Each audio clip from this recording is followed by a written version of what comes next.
Welcome everyone to the first of hopefully many interesting discussions in the Artable Series presented by the Tao Art Foundation. This series brings together curated sets of people providing varied perspectives on the Indian art world and all of its facets. I'm Sanjana Shah, the creative director of Tao Art Gallery and the moderator for today's roundtable discussion. I would like to begin by asking all of you to tell me a bit more about your professional role, but also the nature of your personal engagement with the arts and the instinct that drives it. Anyone can sort of dive in and start with this. Reema? Right. I'm currently the editor at Art India. It is India's longest running art magazine. My journey in art actually started as a very young art writer. I used to be an intern with Hindustan Times.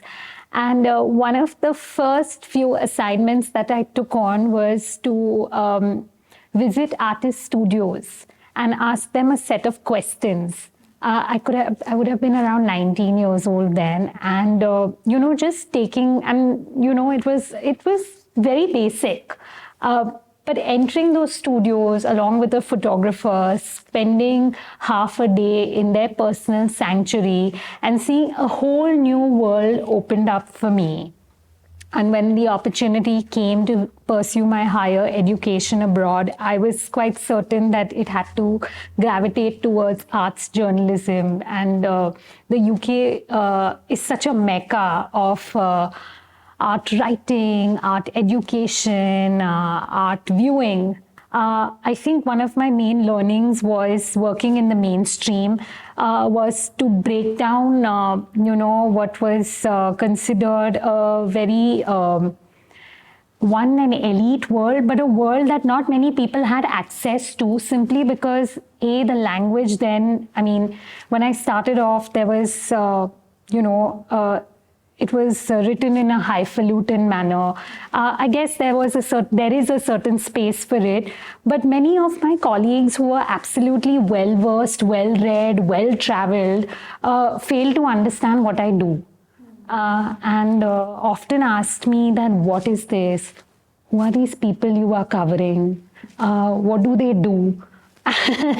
And I remember when that Gaitonde painting at Christie's auction went for 23.7 crores, most of the editors were really surprised that it got like front page news in the Times of India, and they were like, what is this? And that's when the penny dropped. I was like, these are my audience. My colleagues are my audience, is to break down why Gaitonde is relevant. And it's when people read art, and that's when you receive feedback sitting in a mainstream newspaper, is when you realize people are actually responding to art when you break it down for them. And the moment I dropped this idea of I have to write a certain way, I have to adhere to a few sets of voices in the art world, and I decided to make that my work has to be sitting in the mainstream newspaper, is to make it relevant to everybody who's your local vendor, who is sitting in Kandivali, to an industrialist who's sitting in Nariman Point. And that is my audience sitting in a Bombay daily. And that work continued along when I wrote my book. That work somewhere continues along as the editor of a magazine that has such a long and rich legacy with stalwarts in the arts, right? There were really big shoes to fill. As far as my work is concerned, I would really like to continue breaking down art in terms of making it accessible to a larger audience, because a world that was so fascinating to me at 19, it continues to be fascinating. And through my work, if I can make more and more people get a sense of this world, a taste of this world, I feel that's my work. In my humble opinion. I think the whole point also of this podcast is to do that. I think we all want to come together and make art more accessible. And, I think that is fundamental to creating that deeper engagement, right, with the arts. So, Wendy, coming to the point about making art more accessible, what role do you think, storytelling, narrative building has to play in getting audiences to connect with artists and their artwork? Art was always the final destination. I thought it would be like a retirement plan. Oh, I've earned enough. Now let me get into art like a hobby artist or something of that sort. But when a calling is strong, like you have to answer. Yeah. And so 5 years into ad, I decided I had to go back to art school. Went to JJ, studied art. Also did my diploma course at Bhavdaji Art Museum in art history. Worked with Bombay Art Society to begin with, then with Shireen for 2 years at Kemol Prescott Road. And then went to Dubai to work with Malini for One by One. And then came back, and I'm 6 shows old now. My last was with Jamaat Art Gallery for Mumbai Gallery Weekend. Well, honestly, in terms of storytelling, I feel like it's the best hook. Especially for anybody who walks into a gallery, they don't want to understand something that's so complex, because you have very few people who walk into a gallery feeling confident. Yeah. A lot of students that I also closely work with, like, students from JJ School of Art, I remember they would feel so intimidated walking into these spaces. And to then read texts and then have conversations in a language that they're not comfortable in is extremely intimidating. And it kind of also deters your confidence in a way. Is this place for me? Will I be doing something? So I feel like when you tell a story, you kind of make it accessible, You kind of, you leave these threads dangling, like low-hanging fruits that you can like hold on to. And then like once you get a taste of it, you learn to navigate. So I feel storytelling is a great, great hook for audiences to come into an exhibition. They may not understand what an artwork in all its entirety stands for, but the thread is enough for them to then navigate from one artwork to another, from a medium to another. So give audiences enough for them to take something back home. Give them an experience, instead of saying, oh, this is what the show stands for and this is exactly what you have to take back. If you take anything else apart from what is set by the curator, by the artist, you're wrong. Yeah. Make space for subjectivity. So I feel, that's very, very important. Also to what Reema mentioned about, it needs to be more simpler, these sort of the writing around an exhibition as well, the narratives around an exhibition has to be something that people can sort of connect with and read and not find it, intimidating in the tediousness of reading that text, So that is also a very, very valid point. Coming to you, Saviya, you are an artist yourself, and I think there's always, as a curator, you must have experienced this, but there's always, it's a tough time to balance commercials with also the artistic integrity, right? So, as an artist, how has your experience been balancing that fine thread? Well, it's always been difficult, I would say, and I'm still learning, but with being an artist, I think as far as I can remember, like even my mom says that when I was a little child, she would say that, okay, you always wanted to be an artist. So I never knew, okay, it was always seen as a hobby. So I decided to pursue art. It was not taken very seriously. Okay, you might become a teacher or something like that. But then I think post my graduation, I joined Clark House Initiative. And I think I really grew up amongst like the best lot of artists who mentored me, who taught me a lot.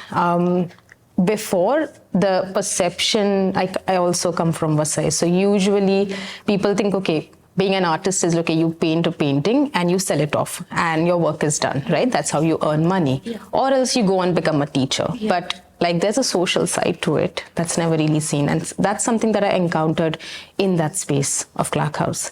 And when it comes like your question of, how do I deal with this? It's never been easy, because had I known to sell off, I wouldn't be really making art.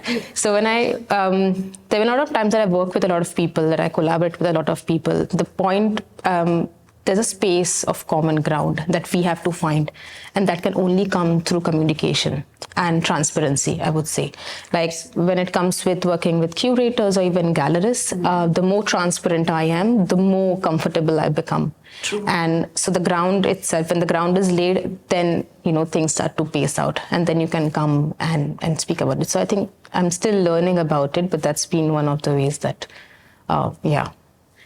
Yeah, I think, no, I definitely feel like, a lot of young artists approach me as a gallerist, asking me, about whether I should make art like this, and do you think this is something that people will buy? Is it sellable? And I always tell them to just follow their instincts and follow their gut. There are all kinds of art, and in fact, me and Reema were talking about this, which is there are people that make abstract art. There are people that make more social oriented. I'm sure your art, especially, has very deep social causes and roots in it. Oral histories, and a feminist lens to it. Yes. So I think that it's very personal for each artist, to go Yes, about and that. also, like I said, there's a certain, with the market, you see something selling. And there's a question that always comes if my art can be sold off or not, in a way. Somewhere, I feel, for me as an artist, I always have questioned, or I'm always interested into oral histories. I think they have a potency that written literature doesn't have. I feel that. And I feel that we need to speak about these as well. The question also comes of where does orality culture lie within written histories? So when I speak of stories, and like I said about common ground, right? My best part is I can make a visual. But how do I connect with the audiences? Also the question of who are my audiences? Is my audience the critique? Is my audiences the art enthusiasts or the students or my mom? Right? If I'm not being able to explain to her what my visual is, I fail as an artist, because that's the best talent I have, that I can put my thoughts into visuals that she doesn't know, right? So I always try to understand from her point of view, like from a very grounded point of view of how do I put into visuals of what I'm trying to say, so that she takes up a thread and connects her own stories. So within the confinements of my studio space, the work is very personal. But the moment it goes out in any other space, it does not remain my work anymore. True. Yeah. Because there are so many other threads that are getting binded on. There's so many other stories that are getting joined on. And I think the work evolves for itself rather than me speaking up. And also, like, over-explaining the work also kind of takes away the whole curiosity within the work itself. Yeah. I think that's one thing. And the other approach I have is that, everyone really loves being sympathetic of getting a sob story out. But, and there's a thin line of between sympathy and being empathetic as well. And I think I follow the empathetic one more. In regards to consent, even if I'm having a conversation that really helps my work, I have to have that consent because it's getting inspired at the same time. So these are some of the things that keep coming, and I often look at it as an evolution, I would say. Like what I was years back and what I am today, I think it really deals with the relations that I have with people, the connections I have with them. And that's also something I would say with histories, how the connections have changed, like when I see of feminist histories as well, with generations it has changed, and this is what we deal with, right? So yeah. Coming to you, Alisha, speaking of histories, of course, you are someone that engages very deeply with it, and art and wonderment, and what you've done with just sort of doing this personal engagement with everyone, coming for these walks and understanding Mumbai's history better, the urban history, but also the cultural collections that, we have in our museums and galleries and institutions. How important do you think that it is for people to know more about this history, Indian history, global history, but the sort of education around art history and how that would help people to understand it better and approach these institutions more openly? Thanks, Sanjana. So I just want to say that, of course, I trained as an art historian, but my first job was in the education program at the Bhauraji Art Museum. And I always wanted to work in the more public-facing role of the museum rather than curatorial. And one of the things you realize is this is now, we're talking many years ago, but even then, this was a historical museum that was also showcasing contemporary art. So artists would come in and respond to historical collections and put up this incredible, just large-scale installations, often in the center of the museum and also in our gallery space. So just kind of take over the museum. And my job, I used to think of myself as just lucky sometimes, because the job was really to just figure out how can we talk about this art to anyone. We're talking about a city museum, so you had schools coming in, you had art experts coming in, you had families going to the zoo coming in, right? And really, because it's a public museum, there is no, I can only speak to this audience. And so we really jumped in. Yes, you had to talk about the historical collection, the building itself, but then also there was a Jitish Kala in the middle. And then come back 6 months later and, there's something entirely different. And you could see it. People would walk in and go like, what am I looking at? What is this right in the center of the museum? And sometimes I say it's the best job also because, like you guys have already said, it's the storytelling, but often it's just giving people space to stand in front of something, look at it, and maybe ask them a few questions so they notice a few things, right? And people come up with all kinds of answers and they're all valid. We know this, like all of us at this table know it. And,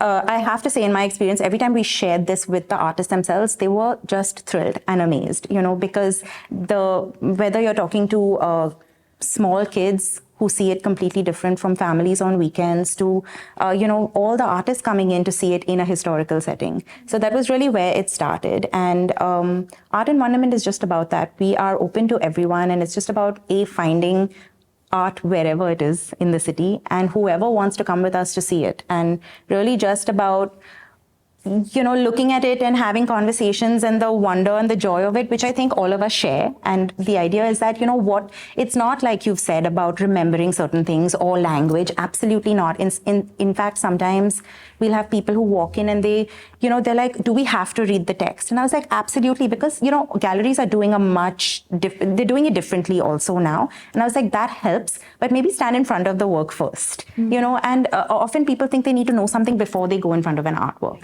And so right now we have people tell us that, okay, you all do the work for us. Tell us, just which shows to see, because also there's so much happening. So, people are like, oh, I want to see something. Where is it exactly? By the time they go, it's gone. So it's just about giving them the space to be in front of an artwork, and then we see what happens, and then it's all conversation. I think, of course, everyone can do more if there are audiences that we find are missing and we want to attract them. But they're always like, please come in. You want to bring kids to sit on the floor. You know this, Anika. Do drawing, sketching, lay down on the floor, spend as much time. There's never been that barrier that this is not for you if you're not buying the art. And I have to say, that's across the board with Mumbai galleries. Yeah, so been very, very right, you know this with your kids. Yeah. Absolutely. So Anika has actually done some lovely workshops at Tao, and it's always been really nice, especially the kids ones, because to see the way kids interpret art is always really amazing. They see stuff that even we don't see, and gives a lot of perspective. But so Anika, how do you feel like being in the education space? You're also doing your independent workshops, but you also teach IB and IGCSE level art, and so do you feel like there are some gaps in the education system that Absolutely. Absolutely.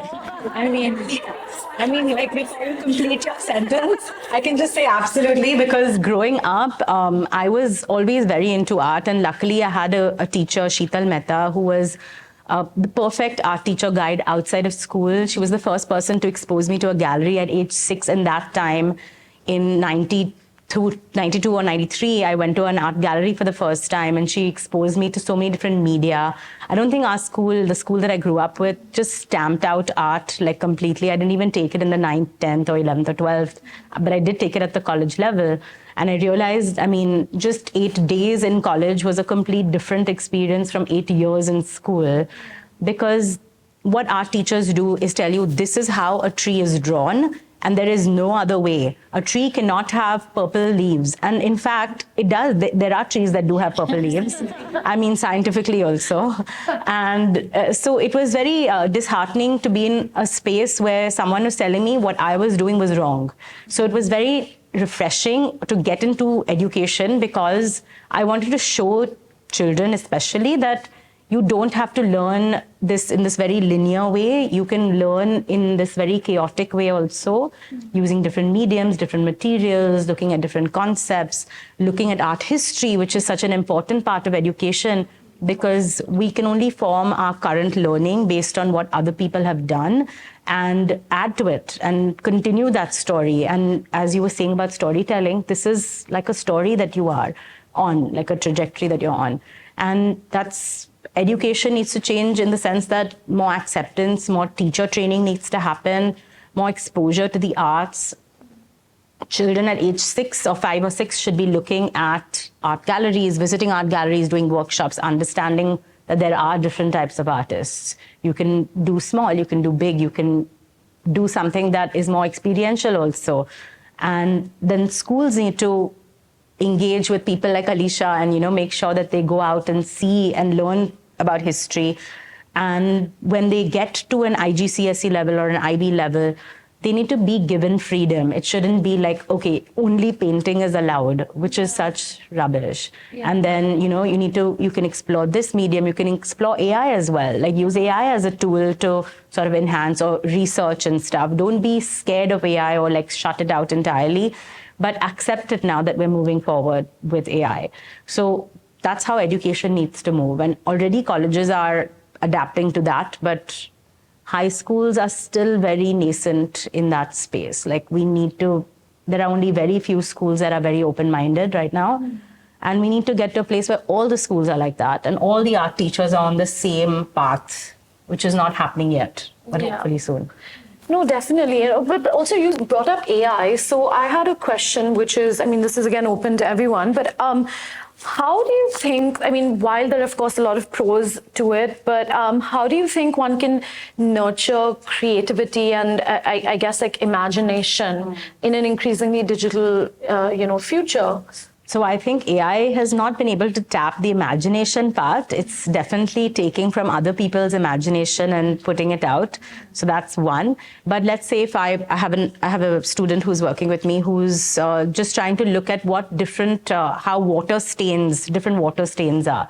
So instead of going and researching that, which would take her maybe 3 hours to research, she asked AI to generate just images of what that looks like. So it does help with the speediness in research, but I think that's something that needs to be monitored. Yeah, and if I may add to it and just build upon what Saviya mentioned, an artist's unique inquiry is still its own, right? Yeah. Their pain, their story, their history, their joy, whatever they want to put it out. I'm just saying canvas as a broad term.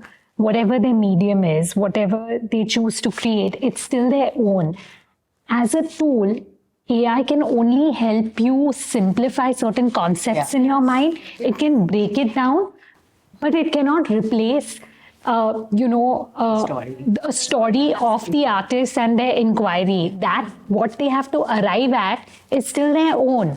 And the process of arriving at it is as equally important, right? Exactly. Yeah. And you can ultimately, I think all of us on this table have seen enough and engaged enough with that to see when a process is genuine and authentic and when it is something that's built upon, whether it's their own, whether it's instinctive or whether affected, or if it's affected, Yeah. So I think it can only help you like Google, right? In the sense now when you want to when you want to figure something out, you quickly Google it. You don't run to a library to check which book, what. So I think it's just simplifying human research, but I don't think it can replace it for sure. Yeah. And certainly not an artist's inquiry and the process of, like Shivani said, arriving at that inquiry. Yeah. That will remain the artist and that will come from here. Yeah, definitely.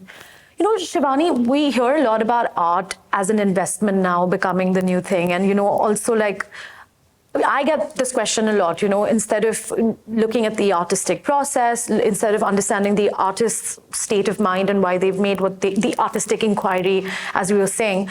But do you feel like as an art advisor, this investment angle has changed the way your clients are perceiving art? I don't know if I can say it's changed the way. I think most people, have been buying thinking that, okay, this is a great investment. But we all know that's not the best place to begin from, right? So what do? I work with people who want to acquire art. I work with people, institutions, brands, whoever wants to acquire art. But what is the process to get to that point? For me personally, it all begins and ends with education. This is a really interesting, table and conversation to be a part of, because there are threads, with what everybody has spoken that I really strongly relate to. So I also started in the media. I had a very unconventional journey into the arts. And when I started buying art, I did not know how to navigate the space. There was too much jargon, I couldn't understand. There's not enough transparency with pricing. Like, who do I talk to about this? So this was basically, a journey that I took by myself. And then I said, there is obviously space to have these conversations with other people who want to enter, the art, whether they want to buy, they want to just engage with, the art world and just understanding or, entering gallery spaces, etc. When I kind of started doing this, I realized that, people believe that firstly, art is just very expensive. Okay, that's their first understanding. Oh, it's very expensive. The second thing is that art is, our visual vocabulary has kind of ended at a certain point. We think of art as oil on canvas and acrylic on canvas, and we don't really understand what is beyond that, what is happening in the contemporary art space. So my what drives me to answer your first question is to get people to see what is happening in the contemporary art world in India today. How do I connect that to, what has happened in the past, to the historical? How do I make it interesting and engaging for them to kind of, say, like, that light in their eyes to say that, okay, now I get it. That is what drives me, honestly. The first engagement has to be, what do I see? Do I like it? Is it interesting to me? And then beyond that, is it something that I feel I can have, I can acquire? And the investment part of it is really something I feel, cannot drive you to acquire an artwork, personally. Having said that, there's a different way of kind of buying art for investment. There's a different approach to that entirely, but I still feel that the first sort of, the first thing has to be, the first connection has to be, what do I like about this artwork? Do I like it? Do I understand it? Can I live with it? Yes. No, absolutely. I think that's the very important point, because I've said this to some clients. I'm like, do you want this in your living room? Forget whether, do you enjoy it? Do you connect with it on a one-to-one? Yeah. Very, very, very true. And also, I mean, in general, I feel like, today, I'm sure you can, shed some light on this, but I feel like social media has played a really good role in sort of getting people, the layperson, to engage with art more, right? So just to get a feel of it, maybe they get converted into a serious art enthusiast, maybe they don't, but that's a good sort of, segue into something more serious, maybe. So do you? Right. It's definitely democratized the way we're looking at art, for sure. It can't be one of those that it has access to only a few people. Today we live like it, even the idea of a tastemaker is questionable, because back in the 90s, when, few people had access to traveling to a museum in London or understanding how we should be eating pasta or drinking wine, we looked at them as tastemakers. But now when your world has become literally this size, I mean, you are then suddenly is given the person the agency of what I want to look at, how I want to engage with it, and what's being created in New York, London, Sydney. I mean, suddenly the world has opened up. So I don't think we can sit in our little bubble and say this is art. Art can be whatever you connect with, right? Like when Shivani was speaking about, when you asked her this question about investment, in the middle of a pandemic, we saw 2 sales. A Gaitonde went for 40 crores, an Amrita Shergill went for 62 crores. And I remember I had done this story for Times of India, and most of the auctioneers acknowledged that, yes, people are sitting at home and buying works, looking at PDFs. Because everything had shut down around them and people were buying art. The whole online gallery thing. Yeah. And we got very curious, and the idea, but all of them did acknowledge that yes, today, while we do consider them as blue chip investments, when these artists were creating the work, they were not, the thought about it was not there. So again, coming back to the idea that when the work is authentic, you know, it will draw people because, you know, I don't know whether it's your vibe will attract your tribe. So I think it is an important medium to engage with, and like it or not, that is how people are consuming information. And I'm sure people gravitate towards your walks or reach out to you as an art insider or to you as an artist, wanting to know more about your practice. Yeah, that happens. But also, you know, Reema, what you say, I completely agree with it. But another question that comes to my mind is that the photo cannot always capture what you see in reality, right? It's about the experience, right? I think it provides a window to gives you access. Like if I know that she's organizing an art walk and I want to go for Alisha's art walk, I will show up because it's giving me that window. And then once the doors are open, then people are free to run in and, you know. It's not even about the art walks. Stand outside Sassoon Docks during a street art festival. There are busloads of students coming. They've taken the train and they are taking BST buses. It is amazing. It could be, but that does not discount the fact that they are there in front of those murals. And listen, this is like 3 o'clock in the blazing sun they are coming. So I think it absolutely, as Reema said, it's just a way in. You see something you like, you'll make the effort to go. Again, like information dissemination can be simplified, but at the same time, it can remain nuanced as well. It's hooking them, right? It's not only the reels, it's other things that galleries are putting up. Well, there's curiosity, so why not sort of, pick that and get them to come in? And there's clearly I feel like it really changed during COVID. You know, what happened is before that, the galleries were quite closed off in terms of what they were putting out and, the kind of, even the captioning, etc. It was very sort of to the point. It was, reporting, this show is happening and, it's on from this time to this time.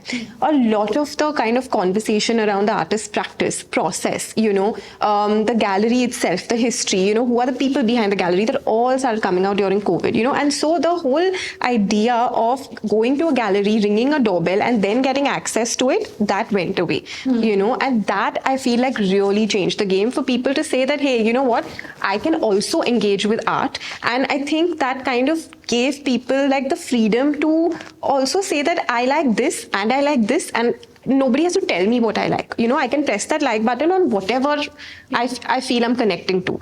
So that I feel has really, for collectors, for enthusiasts, it's really, and of course people like Alisha doing the good work. Guys, we see people coming on dates now. They're doing fun stuff. No, it's a good thing, right? They're making art their Saturday plan. Whether Thursday is exactly so popular, it's not about, I want to learn about art. It's becoming part of people's social life in the city, and that's the only way it can be sustainable. True. If I like it enough, I'll come back, whether you're doing an art walk or you're going on your own. And I think it's also about audience cultivation, right? Like, there will be people who will come for free alcohol, let's just be honest. And the food. And then there will, out of those 50 people who turn up, if you cultivate 2 audiences and that translates into them being art enthusiasts or even art buyers tomorrow, I think that's good enough. Like you're exposing this world to so many other people in this. Let's look at this city where there are so many multiple realities, that this is just one of it, right? So I think it's as a medium to engage with, it's wonderful. But then that engagement can't be just that. Like, it has to translate into Yeah. No, but so pandemic had a lot of these virtual galleries, which is, I think that time, of course, it had its space, but now I feel like at the end of the day, I agree with what Saviya said, which is that coming into the space, so while you pique the curiosity through all of these channels, but coming physically into the space and interacting with the artwork, I still believe, though it may be the... 100%. I'll tell you, where I really saw the shift, so again, coming from not sort of growing up in the art world and coming from the outside, many of my friends who, are in very sort of, in working at corporate jobs and, doing very interesting things also in the city, they would never enter an art gallery, okay? They would have never gone to an art. For them, it was like, will you take me to an art gallery? It was like, oh my goodness, okay? And now it's like, if you go to a restaurant opening, I mean, that's the kind of audience that's coming to an art gallery, okay? Now, which is a very big shift in my mind.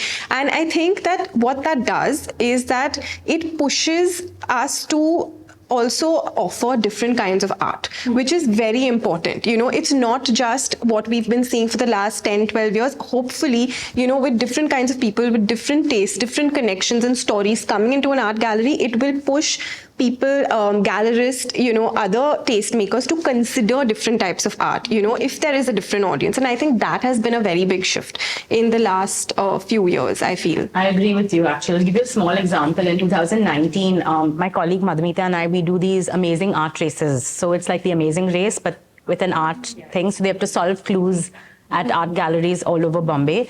We did our first one in 2019. There were so many barriers, like each gallery said, what you're going to do, how many people, what is the age group, send us pictures of what they're going to do. They can't touch, they can't move in this area. There was so much resistance back then, but actually, kids also. Yeah. And as soon as COVID got over, the galleries were like, please come, do it. We had to curate one specifically for a gallery recently because they wanted us to come in. And they are celebrating it. They're posting it online. They're encouraging the children. And I mean, even the artists also. It was Kimold and Gurpreet. Like he sent us a message saying that I'm so thrilled that your artwork has reached like 6-year-olds and 7-year-olds, and they're writing out their emotions based on my emotions. And he's like, this is what I wanted. Like it was so nice to see that there's this. So social media has brought down that wall. Like Shivani said, it comes down to educating people, right? Like even if your bite-sized content can help, I'm not saying convert an audience, but even educate them to a degree and open that world for them. Then, I mean, people make these long video podcasts, but then ultimately it's only those little, that 30 second, that sweet spot now, that's the 30-second reel. Curiosity at that point, you're going to go see the... Exactly. And then suddenly if tomorrow Wendy or Saviya have a show opening, I'm suddenly curious, right? Yes. And then I have to show up for her show. Yeah. Then I can't be like, I saw this 30-second abhi now. Yeah, you never hear that. Oh, I've seen it online. I'm not sure. Yeah. No, I have, to be honest. That's why I said that, the experience that lacks, because for most of the students as well, I would say that a lot of them live in hostels outside the city, right? So for them, traveling to Art Night Thursdays when it happens in the late evening, it becomes difficult. And a lot of other artists as well who live in the suburbs. So when the space just puts up all the pictures entirely at once, and it's like, okay, I've seen. If there's something from that picture that piques your curiosity, then it's going to be an effort to then go visit the space and see it. And especially visit the space not in Art Night Thursdays, but on days where they can actually see the work for themselves. Trying to understand. Let's give people Art Night as well. Just to pull on what Saviya said, we actually get one response quite a bit to something that stops people from going to galleries, and that's the fact that they're closed on Sundays. That's actually true. Tao, by the way, guys, is open 7 days a week.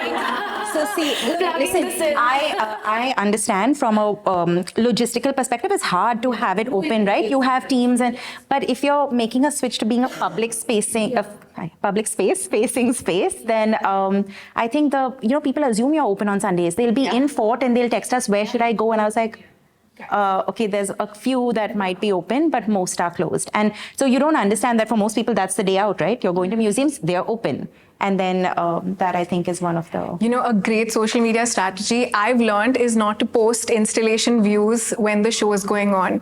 You give them tidbits only once the show ends. Like you zoom into artworks and stuff like that, pique their curiosity even further. So this I've learned because of advertising background.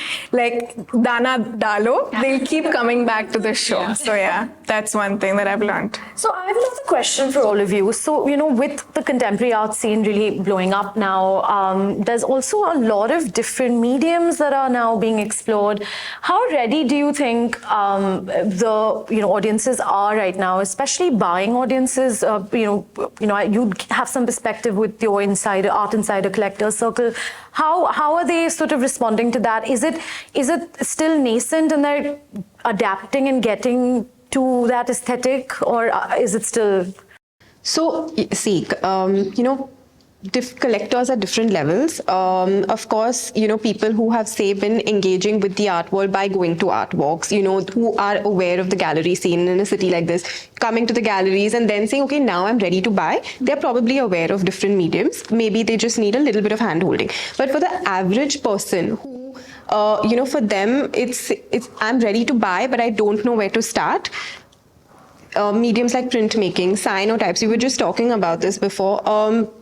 It's really a whole new world, and I feel that there's a lot of work to be done there in kind of getting people to understand what all art can be. It starts from the schools, it starts from our art schools, it starts from primary school, it starts at that point. We have such a rich history in India and we don't have enough education. I can talk about this for a very long time, but to answer your question, people are not aware, okay, and this is such a good way for them to start buying art, because a lot of these mediums are, slightly lower price than, say, your traditional oil on canvas or acrylic or whatever. But I think what is very important is for me to uplift the artist and to uplift the process. Okay, so for instance, a printmaker like Sogra, whose show just happened a couple of months back, that is her primary medium, right? So how is she kind of progressing within that medium? And another artist who is a cyanotype artist who's exploring that, how are they progressing within that? So for somebody to kind of understand that this is the medium and this is, what this artist does, and they are kind of, exploring this in different ways, and to get involved in that practice, that is a journey that I like to kind of take collectors on. So once they understand that, then it becomes very exciting, for them. Okay, so this is how printmaking can be used. These are the different ways in which this artist has explored printmaking. Then it's a lot of... because a lot of people see it and they're like, but there isn't that much effort in this, or this is very simplistic. Photography, for example, is still sort of, it's picking up, but it's not there. It's not where I love photography personally, and I think it's very underrated in the way people engage with it. So this idea in Indian audiences still exists, and this education of what this medium entails in the process is very, very important. We have to But I push have on a slightly different perspective, and I think it's also because we are not art advisors. So people who come on our experiences, they are not there to buy art, right? If they come, they come. Otherwise, that's a step forward if they choose to take that. But I find that they are really, when you break down a print, they might think a print is a digital print or a copy, right, when they first come in. But when you break down practices they're not familiar with, actually, I think they're blown away. Yeah. I find that is what really gets them interested. I actually remember this. It was one of my first walks with Nishta and Alisha, and we had gone to Alibag, and they literally broke down an artwork, and I saw this whole bunch that was all over the gallery literally flocked to this one artwork, and they broke everything down. And I was like, it's things that people don't see, right? You see an image, even a cyanotype, it might be beautiful and blue, but when you talk about how it actually has come about, people are like, what are you talking about? They are gobsmacked. So I think the process is not just artist process, but actual physical process as well. Definitely, because again, the effort is there. You may not see it on the surface, but the effort is there. And I actually think when you said photography, a lot of people might come in, it's a photograph, but actually when you talk about what the artist has done, the BTS of an artwork, right? Like what is actually going on behind this? I find that they are super, that is the switch. And that is why artist studios and stuff on social media, when we put that up, we get a really good response and engagement to that. And likewise, which is why, studio visits are so popular. And, even the feedback we've received, because I think it gives an insight into an artist's practice. Otherwise, there are people who will be like, what is this? Yeah. And there are people, those smart Alex who will be like, I can do this. Yeah, like with abstract art. I mean, there I don't want to name. I mean, I mean, when the Gaitonde painting went for 23.7 crores, people were like, what is this? I can make it. Like, catching me in the building of Times of India. The Zarina works. I always get asked this, but why? And like you're saying, the minute you give them the story, they are like, oh my God, we never saw it like this. That's Like the moment. with Gaitonde, right? The whole pursuit of form to formlessness, his whole Zen philosophy, and his life leading the lessons of Swami Nisargadatta Maharaj. You explain to them, you break it down for them, and then we're like, that aha moment happened. And for me, as an art writer, as an art editor, that is the joy. That's for me is when I feel like that's the moment. Yeah. you get it, you got it. Now you get it. I think we're all just a bunch of art nerds who want more people to be part of it. It's easier because I'm not then saying, oh, now invest in this, right? I mean, that is the big how that converts, whether you become an art reader or whether you become an art buyer or whether you become someone who just loves attending the walks, or decides to become an artist, curator. Oh my God, the best thing is when people come on walks and then they'll send us pictures from galleries across the world, wherever they're traveling. Yeah, that is the best. That is the best. That you've inspired them to continue their art appreciation, like in whatever form it is. But one of the things that galleries, I think, are doing now, which maybe is addressing some of this dismissiveness, is the workshops with artists. Yes. Because when people actually try their hand at something, it could be just for fun, it could be something more serious. They're like, okay, it's not actually so easy, to make this plate and to make this a base and to try and get something that looks even half as good as. And I mean, I think contemporary art is so much about the mind of the artist as well, right? Like, it is that evolution and journey, and that context is super important. That someone's arrived at this minimalism after years of de-layering and removing. So I always say that everybody starts from figuration. I mean, where do they start from? This is how you draw a tree and this is how you draw a house. But how do you get to that point of abstraction, right? That is the process. So the minute I say that and I start explaining, they're like, oh, yeah, you're right. It's just about kind of putting it in a context that the other person will understand, which I feel like it's easy to say, but that's such a huge gap, that we have to fill at different levels, honestly. No, I agree, but also as an artist, I feel that at times there are these limitations that come. The question of what if you aren't present or none of you all are present, neither me, and there's just the piece. And there's a text. But will the audience or the viewer who's come to engage with the work, would they understand what I'm trying to say? Would they understand the language? And that again becomes another level where I have to, keep looking for the common ground that I was talking of. What is it, or what visual is it that can hit the viewer? What is it that where I can connect with them? But that's interesting that you say that, because I have a question. I was kind of wondering when you were talking earlier also that how much of it is thinking about what the viewer will understand? How much of it is building that connection, and how much of it is this is what I want to make, because not a lot of artists, I feel like, think like that. I think that they are also guided by instinct and, their own sort of process. I don't know if many artists are thinking about that connection right at the outset. Yeah. I think it really depends from artist to artist, or person to person. Some artworks, I would say, some works are like, okay, I got an idea, I feel like doing it and I'm done. And some, I would say, just like drag on for 7-8 years. You keep building on them, something's off, something doesn't feel right. And then there's a moment where you feel like, okay, now's the time. And sometimes those works can be incomplete as well, but you as an artist might feel, okay, this is complete. I feel this is complete and it's good to go. Yeah. It's that kind of, I would say, stance that you have to take, where you feel confident enough to show the work as well. And when it comes to connecting with the audiences, again, the question of who are your audiences?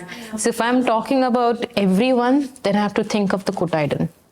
And like one thing another in my practice is that I look into what can be quotidian resistance or everyday resistance. They can be smaller acts of caring for each other, even calling out, giving a call to someone, asking, how are you, So like acts like these. So then how can I put those in the work? Yeah. And how can they go on to then ask the viewer about themselves as well? So that's how I try and connect. Interesting. So, I mean, I think this can go on and on. I think we're all so enthusiastic about this that it's just a wonderful conversation. I would like to sort of end this by asking each one of you to, either say one thing that you absolutely love about your personal sort of, role, and maybe that, or maybe a small like tidbit about an exceptional milestone that you've achieved in your field, and then we can sort of close off. I'll start. Yes, okay. I'll start. Okay. So I absolutely love engaging with students. And then when the students after 10, 15 years, like message me and say, because of you, I did this. That is like a game changer for me. Like I have a student now who did a show for New York Fashion Week, a couple of illustrators who've done work for the New York Times, and then they send me their first copy, somebody who did a photo shoot in Vogue, and then they said, because of you and the way you taught, I had that idea from that, and I did this. And a student who came up with her own typography as her thesis, and then said that because we did that in our portfolio together, this is my thesis now. So what I love being an art matchmaker, okay? So I like particular kind of art or whatever, but to get into somebody else's mind and to understand what they like, and then to kind of expose them to more and different and layer that, with what is happening in the contemporary, and then saying that, oh my God, I love this, or this is me, or this has connected to me in a particular way. That's what I absolutely love. If I'm able to find that match for you, that's, I feel like extremely satisfied. And that has happened, it's like that dopamine hit. So I keep coming back for more.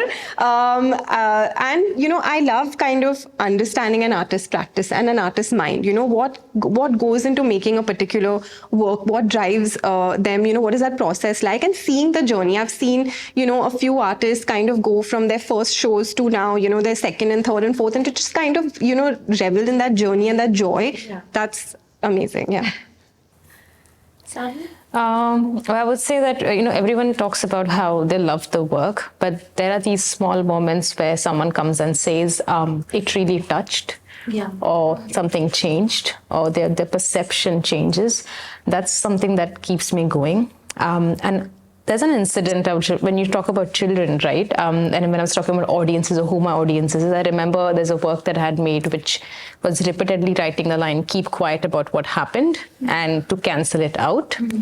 And there's a little girl who came in, and I was wondering how to explain to her. But then she asked me, isn't this what the harasser tells the victim? And the immediate question that came to my mind was that how does she know the word of the harasser and the victim, and the fact that she could understand that? And I had no words because I couldn't explain to her, So like moments like these where it surpasses what you have imagined, it goes beyond. So yeah. That's beautiful. That is so beautiful. Yeah. Wow. Well, for me, personally, being in the arts is a privilege because no one in the family is from this field at all. And also my experiences that have culminated over the years to get me to where I am. Truly, truly blessed.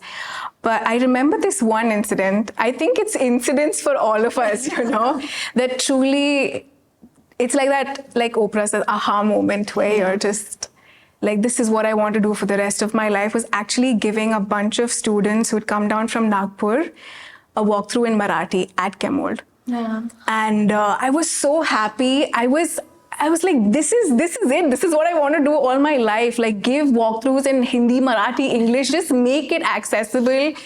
Just get people to appreciate, and not feel like they don't belong there. And when people hear a language that they are well versed with, and they can see a work and, it's not that difficult to engage with something now that I understand it in a language that I'm comfortable in. Yeah. I feel that is what really, really drives me to do what I do. Yeah. Okay. I think just to add to what everyone's saying, we started Art in Wonderment in 2017. So in the last however many years, it has been most gratifying just to see the audience grow. Grow in the sense numbers, of course, but people keep coming back for art walks because there's always something new to see. From art walks, we found that they were slower to commit to studio visits.